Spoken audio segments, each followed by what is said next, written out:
Hello, everyone, and welcome to our channel. I'm Mark, I'm Rob. and today we're going to talk about the Indiana Fever's victory over the Phoenix Mercury last night, 98-89, where they blew a 28-point lead, but still managed to win.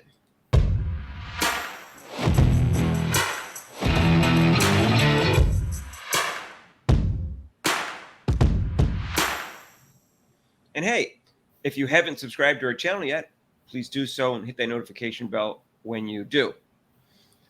So, Rob, last night, they looked like what like they like to lose leads. I'm flabbergasted, Rob, how you can play so well in the first half, and then I don't know, Christy Side says things, and then they come out and play poorly in the third quarter. Yeah, I mean, it's just mind-boggling, Mark. You're up by 28 points. The game is essentially over. All you have to do is just play consistently like you did. But why just all of a sudden just change your game around? And then almost like she had a bet on the game, whatever the point spread, the way she was coaching the third quarter. I don't know what she was thinking. I need to interview Caitlin Clark and says, what happens? Why do you slow down? Are you tired, or is Christy Sides tells you to slow it down because you have a lead? You don't slow it down in the third quarter because you have a lead. You slow it down, midway through the fourth quarter when you have a lead. You don't do it in the third quarter. You have to still keep playing basketball. There's too much time. The team's going to come out. The other team's going to come out after you. So what you say as a coach, you say, okay, don't even talk about the lead. Just say, okay, forget the lead. Go out there and play like we did the first half. That's all you have to say. Yeah, Rob, they can't slow it down too early because their half-court offense isn't any good. No, you're being polite, Mark. Their half-court offense sucks. There is no half-court offense. There is no movement. And then Phoenix went to a zone because and then they had no zone offense. I made it even worse. Right. Well, they're not good at zone O or zone D, and they need to improve on that. In the playoffs, somebody might take advantage of the fact that Caitlin Clark, other than the third quarter, which I thought she was awful, she had an excellent game overall. She played great in quarters 1, 2, and 4, but the third quarter she seemed lost out there.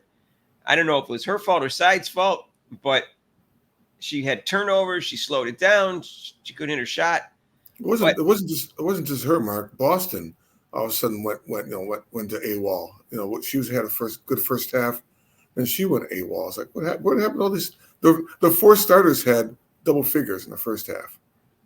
Yeah, Boston seemed a little lost a lot of the game. She had an excellent fourth quarter, but she didn't seem to play well consistently before that. Clark was 8 for 16, 4 for 11 from 3. She cooled off on that. She started out hot. 9 for 10 at the free throw line. She had 5 rebounds, 10 assists, 5 turnovers, 2 fouls, and 29 points. She was plus 13. So that means they were -4 without her, which isn't huge, but they were -4 without her. Well, what they started doing, Phoenix switched up their defense. They started double teaming her to have her get the ball. which is smart. He's like, who get the ball out of her hands? Let somebody else, beat us. But Mitchell, Mitchell's like, okay, I'll beat you then. But I mean, they switched up their defense that way too. They trapped and they went to a zone, and the Coach Sides didn't adjust until like maybe the fourth quarter. Yeah, well, Coach Sides isn't going to adjust that quickly. Boston ended up with 14 points and 9 rebounds and 5 for 11. And Smith was 5 for 12 with 9 rebounds also and 13 points. They had similar stats, although Boston had 4 assists. Samuelson was missing in action.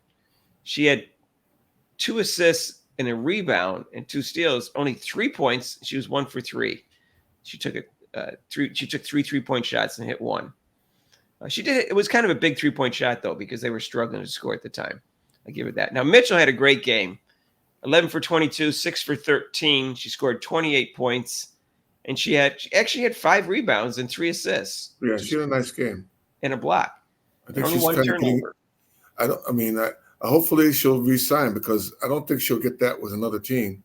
But she won't get the kind of passes that she will. So hopefully she'll stay with the team. Now, one of the reasons she shoots sometimes a high percentage is because Clark makes sure she gets some open looks. Right. And she should appreciate that. She's not always going to get that with other point guards. But we'll see what happens. We talked about that in the other video. She's a free agent at the end of the year. Now, right. Mysterious this. So she actually passed it a little bit yesterday. She was passing the ball. But my other key player was Lexi Hull. She came in and she shut down Copper, because Copper was a great ball player. Though the referees seemed to like her a lot because she shot 18 free throws, I believe. Right. She's aggressive driving to the basket, and she always seems to get the call. Now, I will say she's not James Harden, where she drives her shoulder into the other person all the time and expects a foul call, but she does get the benefit of the calls, it seems to me, because she has a reputation for being a very good player. But Hull did a nice job on her. She wasn't intimidated by her because Copper can be kind of a feisty type player, and Hull's like, yeah, well, so am I. So you're not gonna intimidate me. Right. Hull did play good defense on her, and she hit 2 for 3 threes, which is good for her. Yeah, that was nice. Wheeler actually hit a 3 too, but she seems lost out there. She doesn't seem to know what she's doing on the basketball court, especially when she's on the basketball court at the same time as Clark. She played 15 minutes. She had 3 points and an assist. She can't play that fast-paced game. That's what she puts her in there, and it's like people were saying. Now all of a sudden the Ferrari's going at in full speed, and all of a sudden it just downshifts to first gear. And everything just slows down. I don't think her instincts are there, Rob. I just don't think she knows how to play basketball as a point guard very well. She dribbles a lot, but that doesn't make her a good point guard. Griner had 10 points and 4 rebounds, only 1 block. Taurasi was 5 for 13, 3 for 10 from threes, and had 16 points. And she was a minus 16. She was the worst of all of the players on Mercury, probably because of her defense. But Cloud played well. Cloud was 5 for 8 from threes. They need to get on her more in the threes. And she was 7 for 13. She scored 19 points. And Copper scored 32, but she was only 6 for 17, 18 for 19 at the free throw line, which is impressive, and had 8 rebounds and 6 assists. I mean, she played excellent other than the fact that her shooting wasn't quite there. But when you get to the free throw line that often, sometimes your shooting would have been better if you hadn't gotten fouled. Like some of those, she was 6 for 17, and of course, a shot doesn't count on those. She could have been, made 3 of those, and she'd be 9 for 20, and it would look better because it didn't seem like she was 6 for 17 watching, but that's because she got fouled a lot. So, anyways, she's tough to stop. And what I liked about the Fever is that I think they're not. I mean, Phoenix came out in the second half to be more aggressive, as I'm sure the coach told them that, and that's what they were trying to do. And they were trying to push the Fever around and try to be aggressive, but I like it how the Fever players, Mitchell and everybody, just kind of steps on. We're not taking this. You're not gonna punk us out. No, this is our home court, and we're still, even though they lost the lead, I like how they fought back. They lost the lead of a 28 point. It was a 29-point turnaround. I believe they were up by 28 and they were down by 1. I think they were down 62-61, if I remember correctly. They had 23 assists to 16 for Phoenix Mercury, so they're playing, good team ball. And they actually out-rebounded them 39-31. A win's a win, but it's not a win when you gotta fix the problem that you can't hang on to a lead. You're not going to do anything in the playoffs. Seriously, you're going to be playing against better teams every round. Right. And because they're going to make the playoffs and going to be near the bottom, they're only going to play really good teams. So they're going to play every round. They're going to play really good teams. Right. They're not the number 1 seed. Yeah, 1 or 2 seed. Both of those teams are very good. And the Sun just added a really good player. It looked like they tweaked, like she said she was going to tweak something during the break, but she didn't tweak how she still coaches in the second half, and that was just abysmal. It was abysmal. I mean, we were talking to the broadcast. It was like saying, why didn't she call a timeout? She was down by, you're down by, the margin's getting cut down. It's 12, it's 10, it's 8. Then you call a timeout? She called a timeout too late as usual. Yeah. And then she called a timeout as Clark was taking a 3. Of course, Clark Their player movement was better in the first half than in the second. So whatever they practiced on seemed to be working in the first half. And of course, they're always better when they go fast. And one of the problems is you can't, run. You can't run when you're not getting stops. They weren't getting stops in the third quarter. Right. That was part of the problem. That defense again. Yeah, the defense again. Inconsistent. It's inconsistent, Rob. Just switch it up. Go to a zone. If they're hitting threes, like Cloud was hitting threes, extend out, go into a defense or something. Switch up at least for a couple of minutes. Yeah, I don't know why she doesn't like to play zone, other than the fact that she probably doesn't understand a zone. Probably. She doesn't know how to teach it. Probably. But she doesn't want to switch to a zone, just like you said, switch it up. I mean, even pressure the ball, have someone, you don't have to steal the ball. At least pressure the ball, take some time off the clock, and then that'll hurry the team up. You don't have to steal it. Just they never pressure or double team. I don't understand why other teams have figured out to double team Caitlin Clark and to pressure her, but she never does it to the other team. Christy Sides, I'm not I didn't have a lot of confidence that she was going to suddenly become a great coach over the 4-week break. Yeah, I was the same way, but she's probably going to be there next year. Caitlin Clark and Kelsey Mitchell, 29 and 28 last night, could be a great duo for the next 5 years until Kelsey Mitchell gets too old. Yeah, and then you got Boston. Then you got Boston on the inside. She's consistent. If she gets consistent.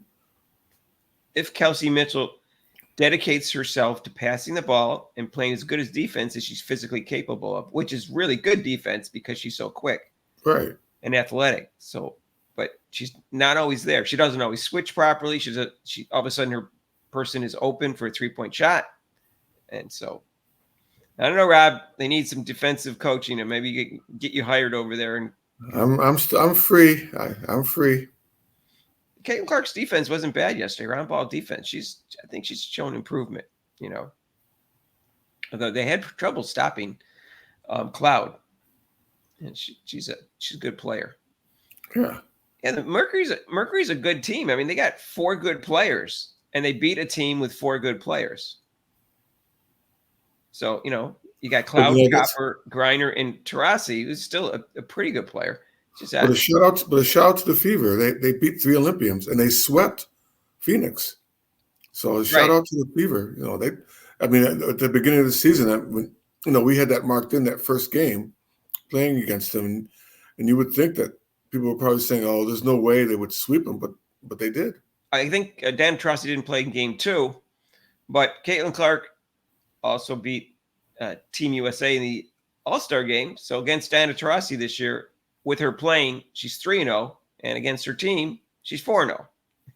So reality came. Yeah. Let us know what you think about how they blew the lead and why you think they blew the lead. Part of it was on Caitlin Clark. She had a bad third quarter. She slowed it down. I guess she was tired. But she also made some bad passes in the third quarter. There's one pass that it looks like Aaliyah Boston was double teamed, and she just tried to throw it over the top. That was just a dumb pass. And she forced a couple bounce passes. It was behind the back pass, which she usually gets in the first half. That was her first turnover. Other than that, I think she played excellent for the whole game. Mm-hmm. But the third quarter, I thought she played poorly. But she picked up where she left off at the end of before the break. Right.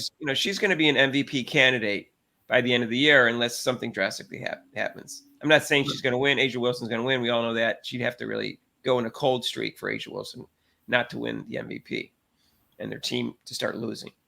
Right. But doesn't mean Caitlin Clark won't get MVP votes at the end of the year, because you get 5. You get to vote for 5 people when you vote for that. So when I say MVP candidate, I want to make that clear. That doesn't mean I think she should win the MVP. I think she should be in the top 5 in the MVP voting, is what I'm saying. Right. She will be. Anyways, which she might be. But let's see what happens. Let us know what you think about all those topics that we talked about.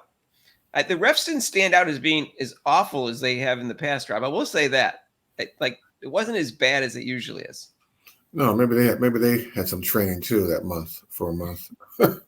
Maybe they assigned the best refs to that game because they knew it was a big game. Again, Phoenix versus, they have ratings for all the refs, as you probably know, because you refed and your dad refed.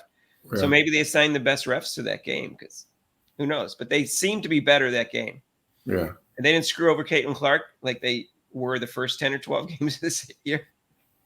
It seemed to be fairly fair, except for I think Copper got the benefit of calls, as we talked about. Yeah, she did a lot. Yeah. I don't know about a lot, but it's hard because they weren't good at showing replays, Rob, on that channel. Yeah, it was really horrible. I'm like, what the heck? Let me see the replay on that. I'd like to see some replays, especially on some of those foul calls, because it's hard to tell when you're sitting up in your home and the camera's so far away, and bodies are blocking your view and stuff like that. And when I watch an NBA game, and if it's on, NBC or whatever, ESPN, they show replays. At TNT, they show replays all the time, and they show Right. from underneath the basket from that side, and you can get a good view on whether or not it was a foul or not. But they weren't doing that on Ion. I don't know what they're still a small network, so maybe they're just not as good at it. Right. All right. If you haven't subscribed to our channel yet, please do so. Hit that notification bell when you do. If you haven't subscribed yet, please do so. And hit the notification bell when you do so you get notified of our next videos. And our next live show is going to be, I think it's 3:30 on Sunday. The Fever's playing the Seattle Storm. Our normal live show is Monday, 6 to 8 Eastern time, except for major holidays. You can join us for that. You can even call in for that if you want. And if you like this video, hit the like button. And if you want to donate to this channel, there's super chats and super thanks. And there's also a link to PayPal. And we'll see you in the next video. Peace out.